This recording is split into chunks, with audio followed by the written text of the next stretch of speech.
महाभारत काल के चार शराब जो आज भी लोग भोग रहे हैं। महाभारत काल की कई पौराणिक कथाएं बहुत ही प्रचलित है। इनसे हमें महाभारत के बारे में काफी कुछ जानने को मिलता है।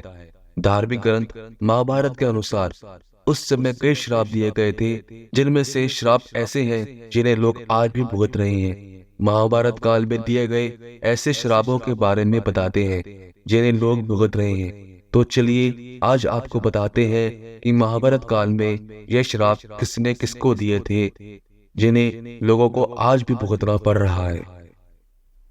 युधिष्ठिर ने दिया नारी जाति को श्राप। महाभारत काल के दौरान कर्ण की मृत्यु के बाद युधिष्ठिर को पता चला कि कर्ण उनका भाई था, जिसके बाद पांडवों को बहुत दुख हुआ और उन्होंने कर्ण का अंतिम संस्कार किया।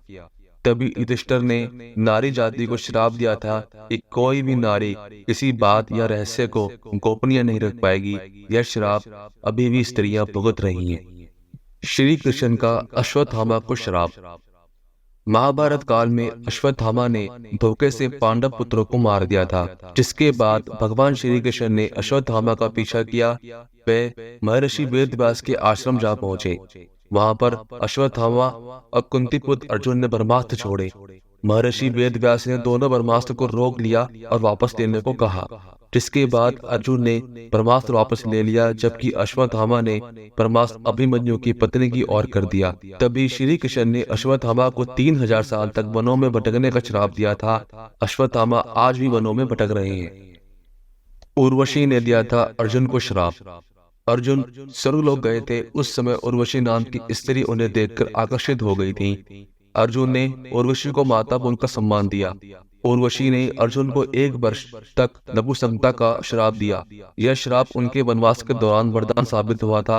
अज्ञातवास में वह नपुंसकता के कारण वह नर्तिका बनकर कौरवों की नजर से बचे रहे। श्रृंगी ऋषि ने दिया था परीक्षित को श्राप। अभिमन्यु के बेटे परीक्षित वन में शिकार के लिए गए थे। तभी उन्हें शामिक ऋषि दिखाई दिए। उन्होंने श्रृंगी ऋषि को आवाज दी, लेकिन वह मौन में होने के कारण नहीं बोले। जिसके बाद परीक्षित ने शामिक पर गुस्से में मरा हुआ सांप फेंक दिया। शामिक ऋषि के पुत्र श्रृंगी ऋषि ने परीक्षित को श्राप दिया कि 7 दिनों में उसकी मृत्यु सांप की काटने से होगी। राजा परीक्षित की मृत्यु के बाद कलयुग की शुरुआत हो गई।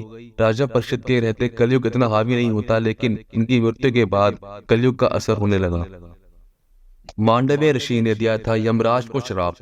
एक बार राजा ने किसी गलती से किसी और की सजा के लिए मांडव्य ऋषि को सूली पर चढ़ा दिया था, जिसके बाद मांडव्य ऋषि के लंबे समय तक शूली पर लटकने के बाद भी प्राण नहीं गए। बाद में उन्हें राजा ने शूली से उतार दिया। मांडव्य ऋषि यमराज के पास गए और पूछा कि मुझे यह किस बात की सजा मिली। तब यमराज ने बताया कि उन्होंने 12 वर्ष की आयु में कीड़े की पूंछ में सींग चुभाई थी। मांडव्य ऋषि ने कहा कि इतनी छोटी उम्र में किसी को सही गलत की पहचान नहीं होती। ऐसे में उन्होंने यमराज को शूद्र योनि में दासी के पुत्र के रूप में जन्म लेने का श्राप दिया था। यमराज ने विदुर के रूप में जन्म लिया था।